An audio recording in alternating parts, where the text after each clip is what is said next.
राधे राधे सभी भक्तों को। कथा सुनने से पहले अपने गुरु महाराज जी का ध्यान करेंगे।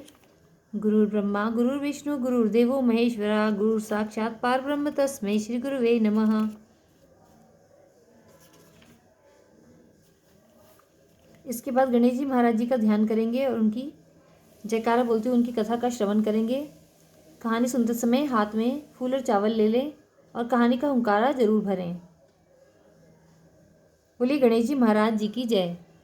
एक बार एक बुढ़िया थी। वह मिट्टी के गणेश जी की पूजा किया करती थी। रोज बनाती थी, रोज गल जाते थे। एक दिन बुढ़िया ने देखा कि एक सेठ का मकान बन रहा है। वह मिस्त्री के पास गई और बोली, भैया मेरा पत्थर का गणेश गढ़ दो। मिस्त्री बोला कि जब तक हम तेरा पत्थर का गणेश गढ़ेंगे तो पूरी दीवार नहीं चिनेंगे। बुढ़िया बोली, फिर राम करे तुम्हारी दीवार टेढ़ी हो जाए। ऐसे कह के बुढ़िया चली गई। शाम को सेठ आए तो उसने पूछा कि आज कुछ भी काम नहीं किया। तो मिस्त्री बोला कि एक बुढ़िया आई थी, कह रही थी मेरे पत्थर का गणेश गढ़ दो। हमने नहीं गढ़ा तो कह गई तुम्हारी दीवार टेढ़ी हो जाए। तब से दीवार टेढ़ी हो जाती है, ढानी पड़ती है। सेठ ने बुढ़िया को बुलवाया और कहा कि हम तुम्हारे सोने के गणेश जी गढ़वा देंगे, तुम्हारी दीवार सीधी करा दो। सेठ ने बुढ़िया को सोने के गणेश जी गढ़वा दिए, उसकी दीवार सीधी हो गई। जैसे सेठ के बड़े काम सीधे करे ऐसे हम सबके करना, कहते सुनते हुंकारा भरने वालों के करना। बोलिए गणेश जी महाराज की जय। कार्तिक के ठाकुर की जय। तुलसी मैया की जय। 25वां अध्याय। धर्मदत्त ने कहा, तीर्थ दान और व्रत आदि शुभ साधनों के द्वारा पाप नष्ट होते हैं, किंतु तुम इस समय प्रेत के शरीर में स्थित हो, अतः उन शुभ कार्यों में तुम्हारा अधिकार नहीं है। तथापि तुम्हारी ग्लानि देखकर मेरे मन में बड़ा दुख हो रहा है। तुम दुखी नहीं हो और तुम्हारा उद्धार किए बिना मेरे चित्त को शांति नहीं मिलेगी।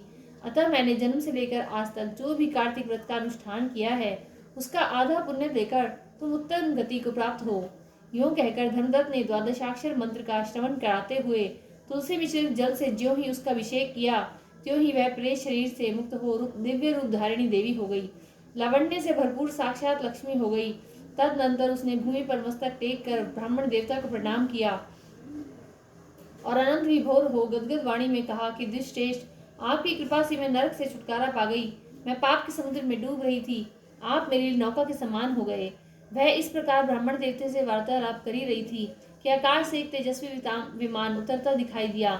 वह श्री विष्णु के समान रूप धारण करने वाले पार्षदों से युक्त था।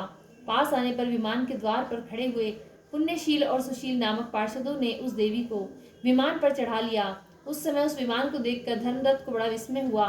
उन्होंने श्री विष्णु रूपधारी पार्षदों का दर्शन करके उन्हें साष्टांग प्रणाम किया। ब्राह्मण देवता को प्रणाम करते देख पुण्यशील और सुशील ने उन्हें उठाया और उनकी प्रशंसा करते हुए यह धर्मयुक्त वचन कहा। दोनों पार्षद बोले कि दुष्श्रेष्ठ, तुम्हें धन्यवाद है, क्योंकि तुम सदा भगवान विष्णु की आराधना में संलग्न रहते हो। दीनों पर दया करने का तुम्हारा स्वभाव है। तुम धर्मात्मा और विष्णु भगवान का अनुष्ठान करने वाले हो। तुमने बचपन से लेकर आज तक जो कल्याणमयी कार्तिक का व्रत किया है, उसके आधे का दान करके दूना पुण्य प्राप्त कर लिया है। तुम बड़े दयालु हो। तुम्हारे द्वारा दान किए हुए कार्तिक व्रत के अंगभूत तुलसी पूजन आदि शुभ कार्यों के फल से यह स्त्री आज भगवान विष्णु के समीप जा रही है। तुम भी इस शरीर का अंत होने पर अपनी दोनों पत्नियों के साथ भगवान विष्णु के बैकुंठ धाम में जाओगे। उन्हीं के समान रूप धारण करके सदा उनके समीप निवास करोगे। कार्तिक महात्म 25वां अध्याय संपूर्ण। बोले कार्तिक के ठाकुर की जय। तुलसी मैया की जय।